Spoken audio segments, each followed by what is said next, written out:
Acompáñanos a leer juntos la Biblia en un año con Alexander Suárez. Hoy seguiremos avanzando por las Sagradas Escrituras y en esta oportunidad hemos llegado a los capítulos 20 y 21 del segundo libro de los Reyes. ¿Qué tal ha sido para ti la experiencia de leer los libros de Reyes? ¿Los habías leído alguna vez? ¿Habías escuchado algún sermón basado en las historias de los reyes? Estas historias nos recuerdan cuánta necesidad tiene el ser humano de un Salvador. Hemos visto reyes buenos que se han vuelto malos. Hemos visto reyes malos que murieron siendo malos.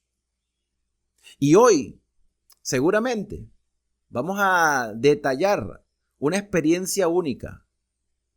O por lo menos vamos a introducirnos en la experiencia de un hombre que comenzó mal. Pero el arrepentimiento llegó a su vida y el Señor le perdonó.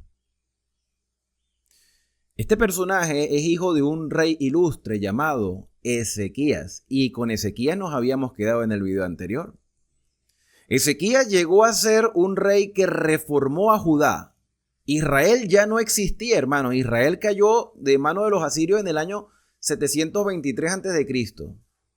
Y aunque Ezequías venía reinando como corregente junto con su padre Acaz, que ese sí fue bien malo, Ezequías llegó a reinar desde el año 715 hasta el año 686 a.C. Hizo una reforma, quitó los lugares altos, destruyó incluso hasta la serpiente de bronce, que la gente la tenía como un objeto de adoración. Los asirios rodearon a Jerusalén y el Señor protegió a Jerusalén. Asiria era una nación fuerte. La capital de Asiria era Nínive y los ninivitas también tenían una historia de arrepentimiento en el pasado. Solo que el ser humano tiende a ser olvidadizo. Y estamos también en el tiempo del profeta Isaías. Isaías le dijo a Ezequías que Dios lo iba a proteger y Ezequías demostró ser un hombre de plena confianza en Dios y de constante oración. Pero Ezequías no era un rey perfecto, en el sentido de lo que nosotros consideramos intachable. Ezequías no era intachable. Y nosotros tampoco lo somos. Pero somos decretados justos y santos delante de la presencia del Padre por los méritos de Cristo. Ahí es donde está nuestra esperanza. ¿Qué pasó con Ezequías? Dice el versículo número 1 del capítulo 20 que Ezequías cayó enfermo de muerte. ¿Qué tipo de enfermedad? No lo sé. No sé. Enfermedad de muerte. No era vejez, era una enfermedad. Y vino a él el profeta Isaías, hijo de Amós, y le dijo: Jehová dice así: ordena tu casa, porque morirás y no vivirás. Ordena tu casa, es decir, todo lo que tengas que arreglar para tus hijos, todo lo que tengas pendiente, arréglalo porque en cualquier momento te vas a morir. Mira, mis queridos hermanos, la historia de mi familia está rodeada de una terrible enfermedad que se llama el cáncer. Y seguramente muchos de los que han frecuentado este canal, algunos, y muchos de los que frecuentan nuestras iglesias, han padecido, padecen o tienen un historial familiar relacionado con el cáncer. Cáncer es mortal y es hereditario, por cierto. ¿Qué pasa con esto? Que el cáncer no es una enfermedad que te va a matar de la noche a la mañana. Y yo he reflexionado mucho sobre esto porque mi madre murió de cáncer. Mi hermano murió de cáncer. Y mi familia tiene esa proyección porque tengo una tía en Canadá que también le dio cáncer. Y yo he reflexionado tanto que he llegado a la conclusión que el cáncer, aunque es doloroso es una enfermedad misericordiosa. Dice, hermano, ¿usted cómo va a decir eso si las personas sufren muchísimo? Sí, pero es misericordiosa porque a las personas le da tiempo de organizar lo que tengan que organizar. O sea, no es una enfermedad que les va a quitar la vida de un día para otro, evidentemente dependiendo del estilo de vida que lleven. Si mantienen una buena alimentación, si siguen las terapias médicas, si van a las quimios y les cae bien, tal, o sea, puede ser que prolonguen la vida. Incluso se ha visto sanidades de personas que tienen cáncer, se ha visto sanidades. ¿Por qué hago referencia a esto? Porque yo hasta aquí no sé qué tipo de enfermedad tenía Ezequías. Yo solo sé que era una enfermedad de muerte. Y sé que no era una muerte instantánea, sino una muerte que iba a venir con el transcurso de los días, la semana o quizás los meses. Por eso se le da oportunidad de organizar todo. Cuando una persona tiene cáncer, tiene que estar consciente de que puede que la vida se le prolongue o puede que la vida se le acorte rápido. Y tiene que tomar decisiones rápidas. Y tiene que tener una perspectiva de vida diferente a como la tenía cuando creía que estaba sano, porque la enfermedad tampoco es que sale de la noche a la mañana. Eso es algo que va desarrollándose en el cuerpo con el tiempo. Y cuando se detecta es porque ya ha avanzado. ¿Qué sucede, mis hermanos? Que la reacción de este hombre de fe, la reacción de este hombre de oración, es la reacción natural de cualquier ser humano. O sea, si tú te enteras que tienes una enfermedad mortal, ¿cómo reaccionarías? ¿Cambiaría tu perspectiva de vida o te deprimirías tanto que perderías esos días de vida en esa depresión? ¿O le reclamarías a Dios? ¿Cómo sería nuestra reacción? Entonces, entendiendo cómo pudiéramos reaccionar nosotros, podemos incluso ser comprensivos con la reacción de Ezequías. Entonces él volvió su rostro a la pared y oró a Jehová y dijo: te ruego, oh Jehová, te ruego, que hagas memoria de que he andado delante de ti en verdad y con íntegro corazón, y que he hecho las cosas que te agradan. Y lloró Ezequías con gran lloro. Hermano, normal. O sea, una reacción normal. Yo no puedo decir que Ezequías era un hombre falto de fe. No lo puedo decir. Porque es muy fácil decir, no, Ezequías le falló la fe. No, porque el día que me pase a mí o el día que te pase a ti, vas a entender por qué el hombre lloró. Claro, yo no lo puedo entender a cabalidad porque a mí no me está pasando. Le está pasando a él. Él hizo reformas. Él buscó al Señor en oración, vio cómo Dios lo protegió, prosperaba en muchas cosas, se enfermó por alguna circunstancia, nos enfermamos, es normal, los hijos de Dios también se enferman. ¿Dios puede proveer sanidad? Claro que sí. Dios puede sanar cualquier enfermedad, puede hacer un milagro en tu vida, pero tenemos que estar conscientes que no vamos a vivir más de 80, 90 o 100 años. Tenemos que estar conscientes de eso, hermano.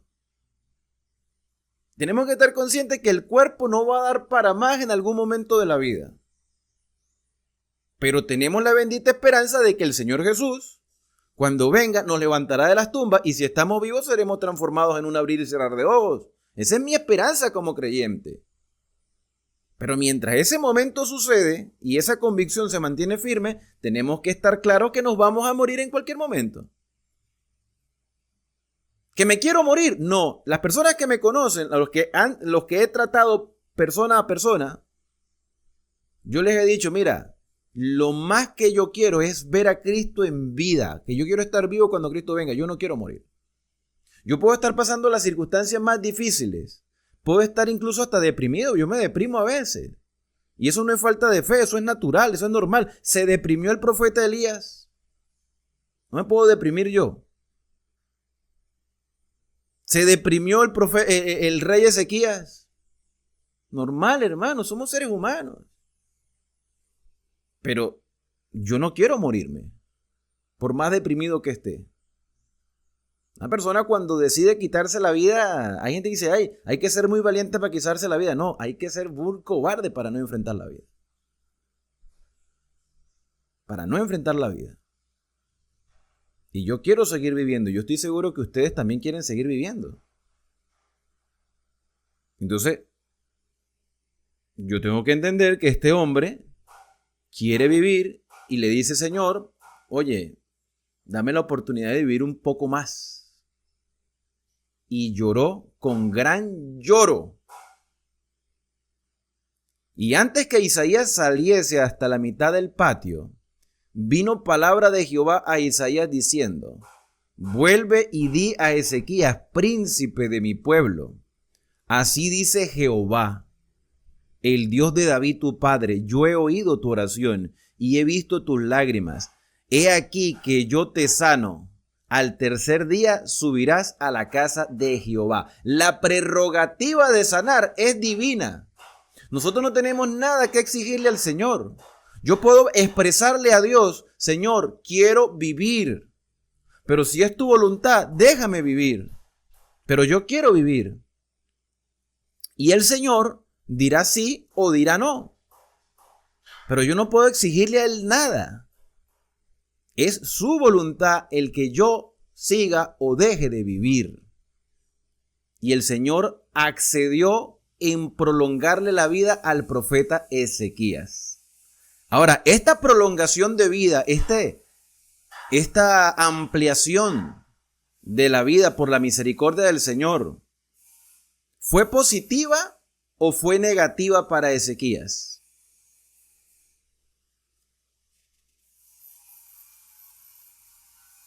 Podemos pensar muchas cosas, hermanos. Uno puede decir positiva porque gloria a Dios prolongó la vida. Pero ¿cómo reaccionamos nosotros a la prolongación de la vida? Añadiré, dice el versículo 6, añadiré a tus días 15 años y te libraré a ti y a esta ciudad de mano del rey de Asiria. Y ampararé esta ciudad por amor a mí mismo y por amor a David mi siervo.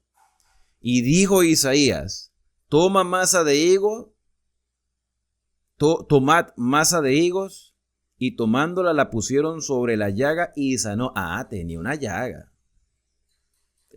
Tenía una enfermedad ahí que se lo estaba carcomiendo. Un cáncer de piel, quizás, no sé.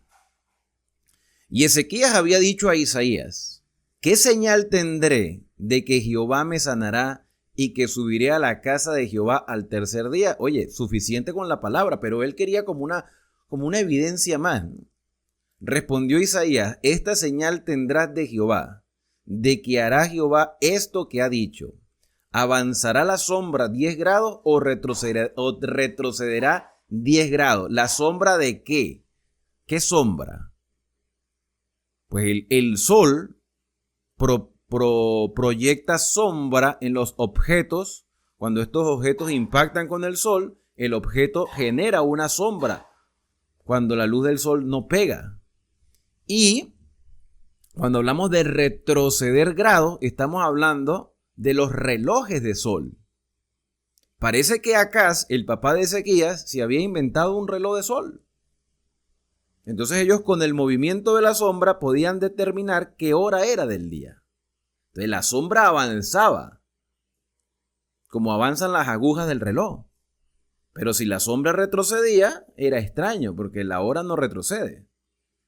Entonces Ezequías dice, mira, fácil cosa es que la sombra decline 10 grados, pero no que la sombra vuelva atrás 10 grados.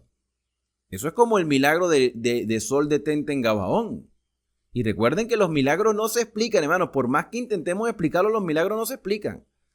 Decir que la sombra del reloj de sol retrocede, es decir, o que la tierra se detuvo y giró al revés, o que el sol tuvo algún tipo de movimiento hacia atrás, no sé, porque nosotros percibimos el movimiento del sol, pero la ciencia nos ha enseñado, y hay quienes pueden objetarla o no, la ciencia nos ha enseñado que es la Tierra la que gira alrededor del sol. O sea, la Tierra tuvo que haberse detenido y retroceder en su movimiento. ¿Y quién puede hacer eso si humanamente es imposible? Dios. Humanamente es imposible. Entonces, si humanamente es imposible que el sol se retroceda, porque aparentemente la ciencia nos dice que el sol no se mueve sino la Tierra, y que es humanamente imposible que la Tierra se detenga porque habría una catástrofe, y más aún que gire al revés, así también quizá era imposible una sanidad para Ezequías, Pero si el Señor logró hacer algo que es extremadamente imposible para el ser humano, también puede sanar la enfermedad del rey. Versículo número 11. Entonces el profeta Isaías clamó a Jehová e hizo volver la sombra por los grados que había descendido en el reloj de Acaz, 10 grados atrás. Y aquí termina la historia, sanidad para el rey.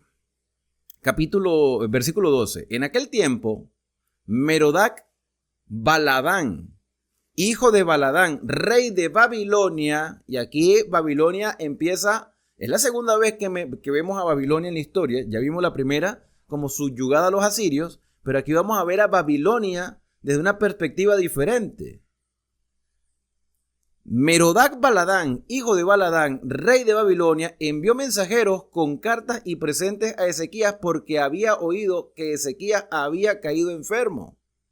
Y Ezequías los oyó y les mostró toda la casa de sus tesoros, plata, oro, especias, ungüentos preciosos, la casa de armas y todo lo que había en sus tesoros. Ninguna cosa quedó que Ezequías no le mostrase, así en su casa como en todo su dormitorio. O sea, vino a mostrar las fortalezas económicas de su reino, en lugar de mostrar la grandeza de Dios. Lo que había sucedido con el retroceso de la sombra no fue algo que sucedió solo en Jerusalén, sucedió en el planeta entero. La gente se empezó a preguntar por qué la sombra había retrocedido 10 grados. Eso se lo preguntó todo el mundo se lo preguntó.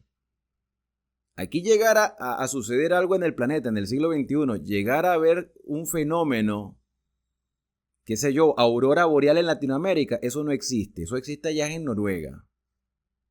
No sé si en Finlandia, Islandia, no sé, pero en Noruega creo que sí. O por allá en Groenlandia. Pero vamos a suponer que estamos aquí en Sudamérica y hay aurora boreal. Oye, es una conmoción mundial. ¿Qué está pasando? ¿Qué está sucediendo? Nunca falta alguien que diga, no, es que esas son las profecías de Nostradamus. Ya cuéntame a esta altura de la vida. Pero evidentemente que suceda algo que nunca ha sucedido va a causar una conmoción. En Venezuela, yo les comentaba una vez, existe un río, el río más caudaloso de Venezuela, que no solamente pasa por Venezuela, creo que también pasa por Brasil y Colombia, no recuerdo bien, ustedes me corregirán, que se llama el río Orinoco. Y el río Orinoco tiene, tú te pones a ver el mapa, el río Orinoco sube, no baja, sube. Lo lógico era que bajara, ¿no? Hay quienes dicen incluso que el planeta no es como nos lo pintan, sino que es al revés. Lo que nosotros decimos que es el norte no es el norte, porque no tiene lógica que los ríos suban. Los ríos deberían bajar. A menos que, si nos ponemos a estudiar el suelo, el relieve, la parte que nosotros vemos baja en realidad sea alta, no sé. No he estudiado eso, no soy experto en ciencia. Pero evidentemente hay una lógica. Y la lógica dice que la sombra debe moverse hacia adelante y no retroceder. ¿Qué pasa? Que las personas se pusieron a preguntar qué había sucedido, y evidentemente el milagro que Dios le había hecho a Ezequías se volvió relevante. El rey de Babilonia envía a representantes para buscar respuestas con respecto a lo que había sucedido con la sombra y con la sanidad milagrosa de Ezequías. ¿Qué hizo Ezequías? Le mostró todos los tesoros, el ego personal, lo que yo he logrado. Bueno, no es muy diferente a la época que nosotros vivimos, pero sin tanto poder. Porque hay personas que se compran un par de medias y las publican en las redes sociales. Mira las nuevas medias que me compré. Imagínate que tuvieran la oportunidad de comprarse carros últimos modelos, casas de lujo. Lo harían, pero bueno, con orgullo pleno, ¿no? Mira la casa que me compré. Yo creo que todos hemos caído en ese sistema de ego, ¿no? De mostrar todo lo que tenemos. Ezequías publicó todo lo que tenía y no enfatizó el milagro que Dios le había hecho. Versículo 14. Entonces el profeta Isaías vino al rey Ezequías y le dijo, ¿qué dijeron aquellos varones y de dónde vinieron a ti? Y Ezequías le respondió, de lejanas tierras han venido de Babilonia. Y él le volvió a decir, ¿qué vieron en tu casa? Y Ezequías respondió, vieron todo lo que había en mi casa. Nada quedó en mis tesoros que no le mostrase. Y yo me imagino a Isaías, ¿y por qué? ¿Por qué tenías que mostrarle todo lo que tenías? Entonces Isaías le dijo a Ezequías, oye palabra de Jehová, he aquí vienen días en que todo lo que está en tu casa y todo lo que tus padres han atesorado hasta hoy será llevado a Babilonia. Hermano, este versículo hay que subrayarlo. Aquí hay una profecía y una condenación para la población de Judá, comenzando con el rey. Todo lo que está en tu casa y todo lo que tus padres han atesorado hasta hoy será llevado a Babilonia. Y eso se cumplió en los tiempos de Ezequiel, de Jeremías y de Daniel. Eso se cumplió. A la historia de Daniel se desarrolla en Babilonia. Todo lo que está en tu casa será llevado a Babilonia sin quedar nada, dijo Jehová. Y de tus hijos que saldrán de ti, que habrás engendrado, tomarán y serán eunucos en el palacio del rey de Babilonia. Subrayen esto también, serán eunucos. El capítulo número 1 de Daniel hace entender que a Daniel y a sus amigos, y lo voy a decir aquí porque ya eso lo estudiamos en Daniel 1, si ustedes quieren pueden adelantar capítulo y llegar a la explicación de Daniel 1 que aquí en el canal van a encontrar. Yo llegué a la conclusión que era muy probable que a Daniel lo hayan castrado para que se concentrara en el estudio. Usted podrá diferir de lo que yo estoy diciendo, pero yo doy la explicación por qué creo eso. Y aquí hay un versículo que confirma que era una profecía de un evento que iba a suceder, no porque Dios quisiera que fuera así, sino que Dios sabía que iba a ser así. Que los príncipes de Israel serían eunucos en tierra de Babilonia. Y Daniel era un príncipe. No era de casta real, pero era principesco. Entonces Ezequías dijo a Isaías, la palabra de Jehová que has hablado es buena. O sea, Ezequías era un hombre con todos los errores también que haya cometido. Era un hombre que sabía aceptar la voluntad de Dios. La palabra que Jehová ha dicho es buena. Después dijo, habrá al menos paz y seguridad en mis días. Los demás hechos de Ezequías y todo su poderío y cómo hizo el estanque y el conducto y metió las aguas en la ciudad, ¿no está escrito en el libro de las crónicas de los reyes de Judá? Hablaremos más de Ezequías cuando lleguemos a Crónicas. Durmió Ezequías con sus padres y reinó en su lugar Manasés su hijo.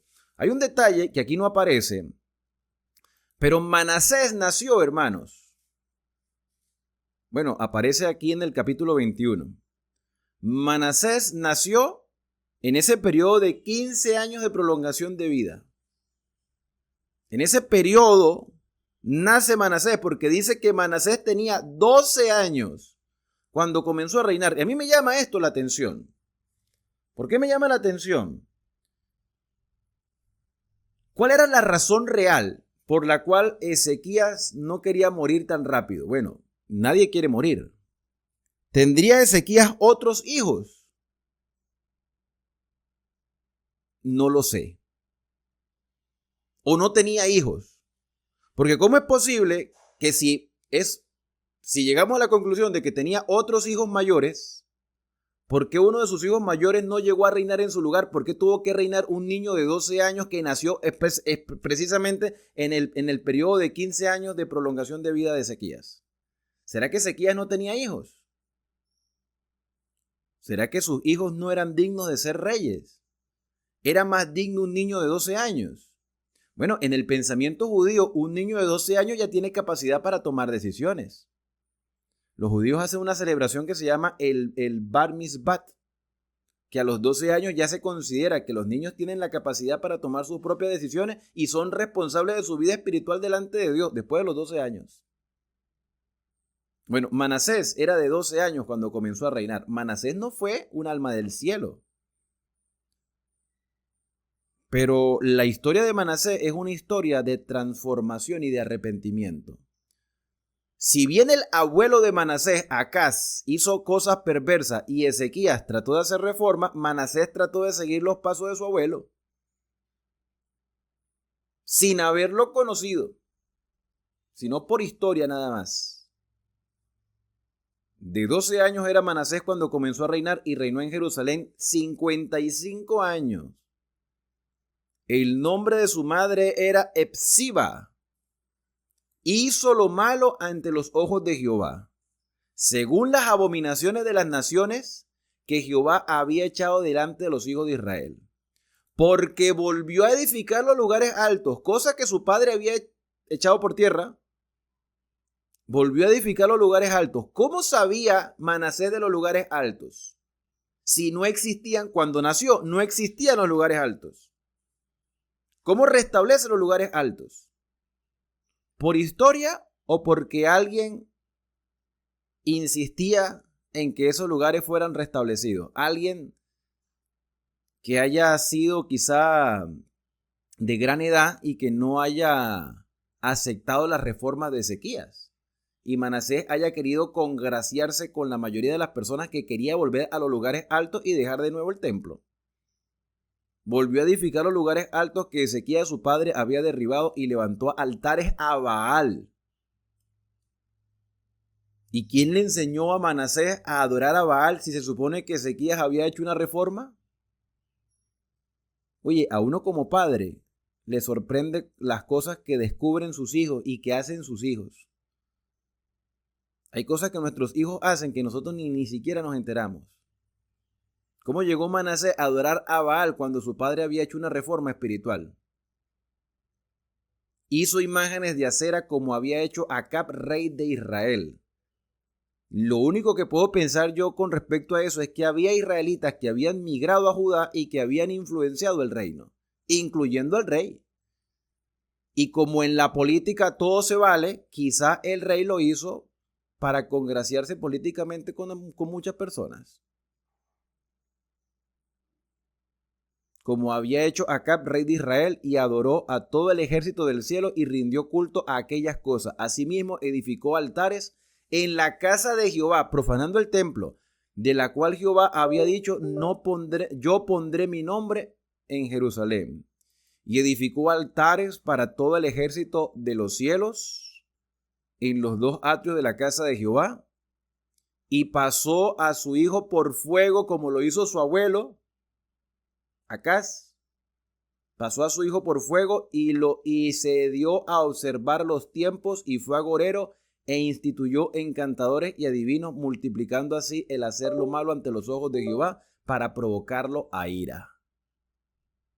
Llegó a ser el rey brujo, porque era un agorero, observaba los tiempos en el sentido de el futuro, la adivinación, y puso una imagen de acera que él había hecho en la casa de la cual Jehová había dicho a David y a Salomón su hijo, yo pondré mi nombre para siempre en esta casa y en Jerusalén, a la cual escogí de todas las tribus de Israel.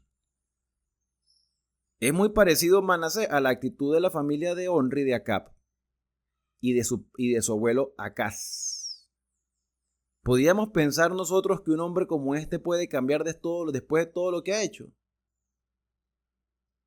Y no volveré a, no, dice el Señor, no volveré a hacer que el pie de Israel sea movido de la tierra que di a sus padres, con tal que guarden y hagan conforme a todas las cosas que yo les he mandado y conforme a toda la ley que mi siervo Moisés le mandó. Mas ellos no escucharon y Manasés los indujo a que hiciesen más mal que las naciones que Jehová destruyó de delante de los hijos de Israel. Habló pues Jehová por medio de sus siervos los profetas diciendo, por cuanto Manasés, rey de Judá, ha hecho estas abominaciones y ha hecho más mal que todos los que hicieron los amorreos que fueron antes que él, y también también ha hecho pecar a Judá con sus ídolos. Por tanto, así ha dicho Jehová, el Dios de Israel: he aquí yo traigo tal mal sobre Jerusalén y sobre Judá, que el que lo oyere le retiñirán los ambos oídos, y extenderé sobre Jerusalén el cordel de Samaria y la plomada de la casa de Acab, y limpiaré a Jerusalén como se limpia un plato y se friega, y se vuelve boca abajo. El Señor utiliza términos de limpieza doméstica y de construcción de viviendas. Pasaré la plomada. La plomada es un objeto de construcción para medir que las paredes están derechas. Yo voy a evaluar la casa de Judá como evalué la casa de Samaria, y la casa de Samaria ya no existe. Queda la casa de Judá. Si Manasés nació en los 15 años que el Señor le prolongó la vida a Ezequías, porque podemos pensar que Ezequías no tenía más hijos, ¿no creen ustedes que Dios tenía la razón al permitirle a Ezequías que descansase antes del tiempo? Que se muriese antes de tiempo. Ezequías se equivoca no glorificando a Dios, sino mostrando sus tesoros a los babilonios. Su hijo, que nació en ese periodo de tiempo, fue peor que su abuelo, que el padre de Ezequías.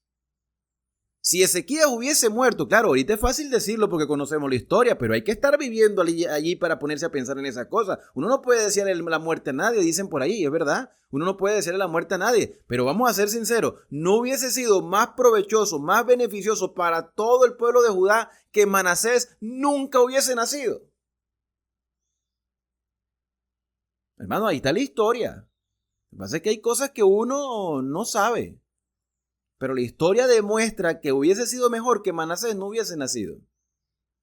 Porque Manasés pasó a sus propios hijos por el fuego. Manasés restituyó la idolatría, desvió al pueblo de Judá, influenciado quizás por algunos renegados de Israel. Adoraron a Baal, a Será, hizo abominaciones en el templo de Jehová. ¿No creen ustedes que hubiese sido mejor que Manasés no hubiese nacido? Pero ya está ahí. El único que da la vida es Dios. Quizás por eso Ezequías debía descansar, para evitar todos estos males. Y por misericordia a Ezequías, Dios le prolongó la vida, y mire todo lo que pasó. Hermanos, hay que aprender a aceptar la voluntad del Señor. Cuando tú ores, si estás pasando por un momento terrible, económico, familiar, de salud, no le digas al Señor en tu oración: Señor, cámbiame la situación. Dile al Señor en tu oración: Señor, estoy pasando por esto que no me agrada, que no me gusta, no me hace sentir bien, pero hágase tu voluntad. Cuando una persona está enferma, uno no tiene que exigirle al Señor ninguna sanidad. Tú le puedes comentar y decir: Señor, yo quiero ser sano. Señor, yo no quiero estar enfermo. Yo sé que tu voluntad no es que yo esté así. Las enfermedades son consecuencias de nuestra degradación.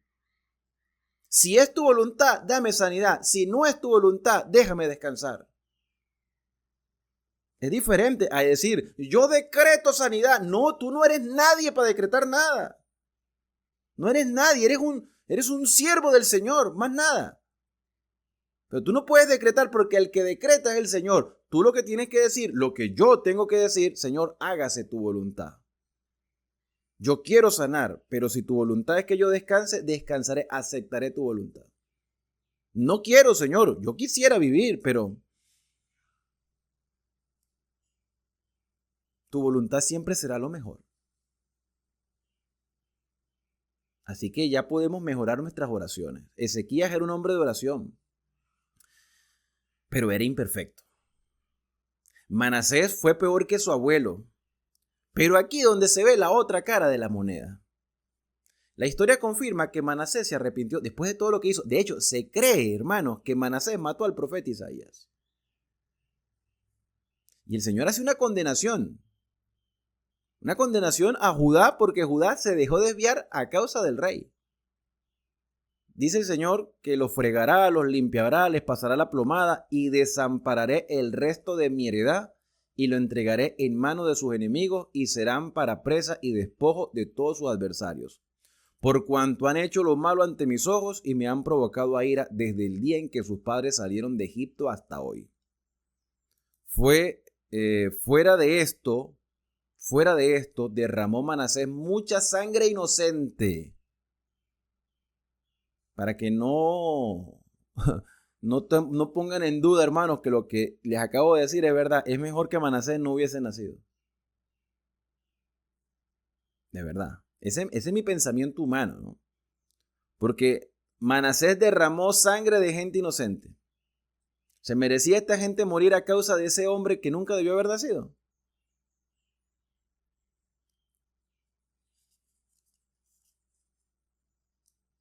¿Cómo es el comportamiento humano del siglo XXI?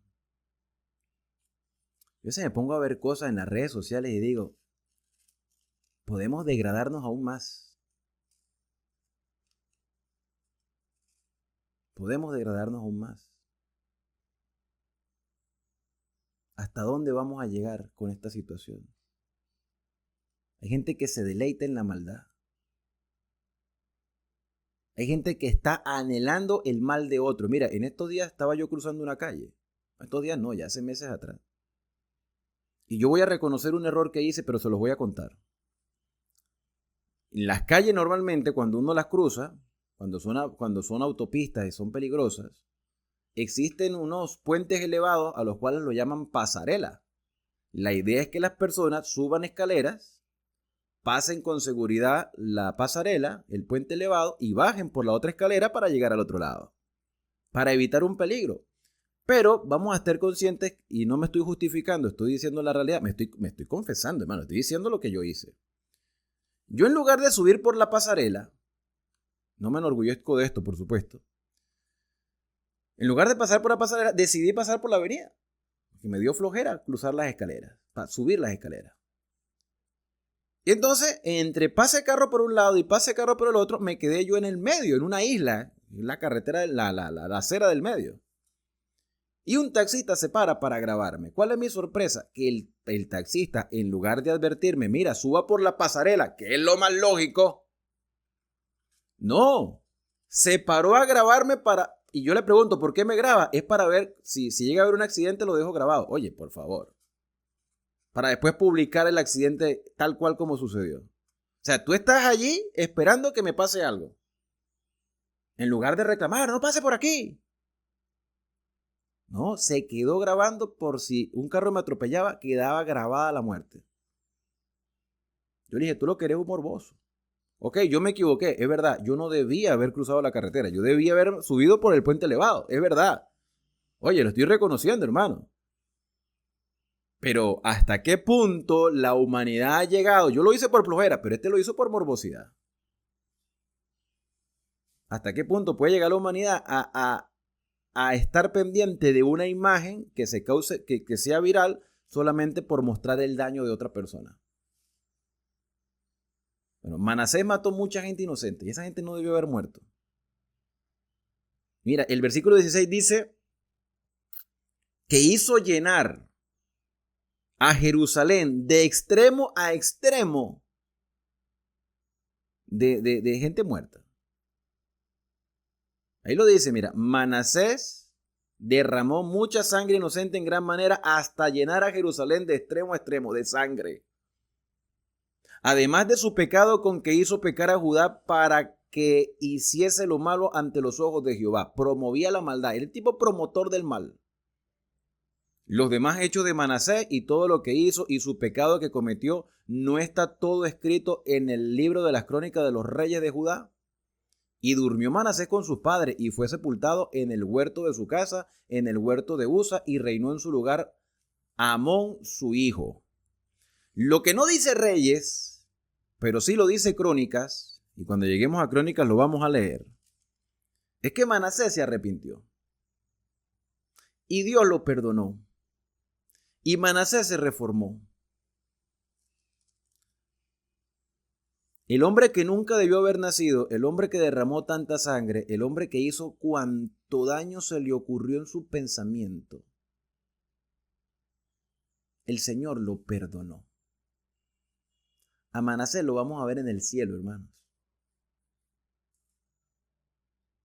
La misericordia de Dios fue tan grande que perdonó a este hombre. Mire, yo he escuchado personas que dicen, cuando hablamos del tema del infierno, no voy a decir la palabra porque algunos me han dicho, hermano, no diga eso, tal, o listo. Esa pseudoenseñanza, pero algunos saben lo que yo digo a veces. Esa pseudoenseñanza llamada infierno, que vamos por el libro de Reyes, comenzamos desde Génesis 1, vamos por Reyes y hasta el momento no hemos leído esa palabra por ninguno de los capítulos de la Torá ni de la Tanaj. Vamos a leer es en el Nuevo Testamento, en los evangelios, porque ni siquiera Pablo menciona esa palabra. Infierno, eso no aparece en el vocabulario del Antiguo Testamento ni en las cartas de Pablo. Infierno. El concepto que las personas tienen del infierno, de que se estarán quemando por toda la eternidad, es un concepto pecaminoso que tenemos en nuestra mente. Yo he escuchado personas que dicen, cuando yo les expreso que la muerte es como un sueño, ¿cómo es posible que un violador, un asesino, un criminal, la persona que ha hecho tanto daño, un narcotraficante, la persona que se deleitaba en la maldad, cómo es posible que su pago por todo su pecado sea estar inconsciente por toda la eternidad? Ah, no. ¿Quién quiere verlo sufrir? ¿Tú o Dios? Si al caso vamos, Manasés no debería salvarse. Si al caso vamos, Manasés nunca debió haber nacido. Manasés hizo todas las atrocidades habidas y por haber. Pero Dios perdonó a Manasés. Y Dios puede perdonar el día de hoy un verdadero corazón arrepentido. Eso a mí me fortalece la fe y me hace vivir con esperanza. Porque así como esas personas se han equivocado, yo también me he equivocado. Quizás yo no he hecho cosas tan grandes como para que digan, oye, es un despiadado. Pero hermano, pecado es pecado. Pecado es pecado. Aquí no hay niveles de pecado. Hay consecuencias más grandes que otras, pero pecado es pecado. Y todos estamos destituidos de la gloria de Dios, pero por la gracia del Señor tenemos acceso a la presencia del Padre. Ahí está la gracia divina. Sobre Manasés recayó la gracia. ¿Quiénes somos nosotros ahora para decir al Señor que no perdone a Manasés? Cuando Dios es el único que conoce el corazón. Juzgamos a Dios porque mandó a exterminar a todos los cananeos. Y ahora vamos a juzgar a Dios porque perdonó a Manasés.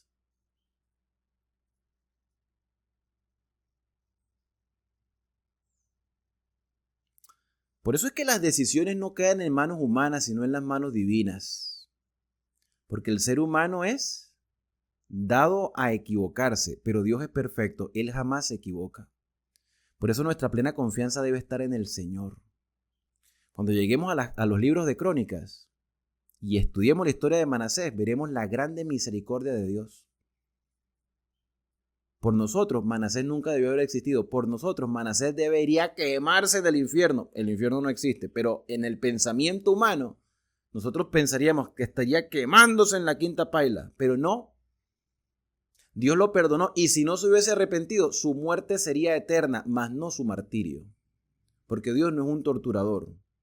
Dios castiga y le da la recompensa a cada uno, pero no tortura. Los torturadores somos nosotros. Y por eso necesitamos transformación del corazón y de la mente. Como la necesitaba Manasés, y en el momento más precario de su vida reconoció la grandeza del Señor. Podemos juzgar a Ezequías, podemos juzgar a Manasés, pero Dios también nos juzgará a nosotros. Y eso lo dijo Salomón. ¿Y por cuál norma nos juzgará? Por los mandamientos. Bueno, vamos a ir terminando entonces, mis hermanos. Dice el versículo número 18, durmió Manasés con sus padres, fue sepultado en el huerto de su casa, en el huerto de Usa, y reinó en su lugar Amón su hijo. De 22 años era Amón cuando comenzó a reinar, y reinó 2 años en Jerusalén. El nombre de su madre fue Mesulemet, hija de Jarús, de Jobab. E hizo lo malo, también hizo lo malo, ni siquiera aprendió del arrepentimiento de su padre. Bueno. De repente fue más las cosas malas que vio en su padre que las buenas. Manasés vio cosas buenas en Ezequías y se portó muy mal al principio. Hizo lo malo ante los ojos de Jehová como había hecho Manasés su padre y anduvo en todos los caminos en que su padre anduvo y sirvió a los ídolos a los cuales había servido su padre y los adoró. Y dejó a Jehová, imagínate el efecto, la consecuencia de las malas decisiones. Su hijo adoptó sus costumbres y dejó a Jehová, el Dios de sus padres, y no anduvo en el camino de Jehová. Y los siervos de Amón conspiraron contra él y mataron al rey en su casa. Entonces el pueblo de la tierra mató a todos los que habían conspirado contra el rey Amón y puso el pueblo en la tierra por rey en su lugar a Josías su hijo. Hermanos, yo no sé si tú has seguido la lectura conmigo desde que comenzamos el libro de los Reyes, el primer libro. Pero cuando Jeroboam se sentó en el trono en Israel del norte, llegó un profeta cuyo nombre no sabemos, que le dijo a Jeroboam que algún día se levantaría un rey llamado Josías que destrozaría todo lo que Jeroboam hizo. Bueno, muchos años pasaron para que se sentara en el trono Josías. No había otro Josías antes. Este es el Josías. Tú no vas a conseguir una persona con este nombre antes. Este es el Josías de la profecía. ¿Sabrían ellos al momento de ponerle el nombre que era el niño de la profecía? Yo hasta pienso que no. No era el Mesías, como tampoco lo fue Eliseo. Eliseo era un tipo del Mesías. Josías era un tipo del Mesías. Pero no era el Mesías, por las reformas que hizo. Bueno, aquí está el niño Josías. Lo pusieron como rey. Los demás hechos de Amón no están todos escritos en el libro de las crónicas de los reyes de Judá. Y fue sepultado en su sepulcro en el huerto de Uza y reinó en su lugar Josías su hijo. De Josías hablaremos en el próximo video. Nos vamos a quedar en mente con la vida de Ezequías y con la vida de Manasés. Grandes lecciones podemos aprender de estos dos reyes de Judá, mis hermanos. Grandes lecciones que nos hacen pensar que sin Dios las cosas son un desastre. Que lo que tenemos no es un fin en sí mismo, sino un medio para la gloria del Señor. Que las decisiones que tomamos tendrán repercusión al futuro. Y que la voluntad del Señor siempre será lo mejor. Y aún así, si el Señor accede a nuestras peticiones, tenemos que estar conscientes que solo la voluntad de Dios debe reinar en nuestra vida. Lamentablemente, Ezequías se equivocó al final, influyó en Manasés. Manasés hizo cosas terribles. Los libros de crónicas confirman su arrepentimiento, cosa que aquí los libros de reyes no hacen. Pero te puedo decir que si Dios perdonó a Manasés y le prolongó la vida a Ezequías, yo estoy seguro que Dios puede prolongar tu vida también, pero no te alejes del Señor. Y puede ser que los errores de nuestra vida puedan ser vistos por la sociedad como algo atroz. Pero si Dios perdonó a un hombre tan despiadado como Manasés, también te puede perdonar a ti. Y eso a mí me llena de esperanza. Eso a mí me fortalece la fe.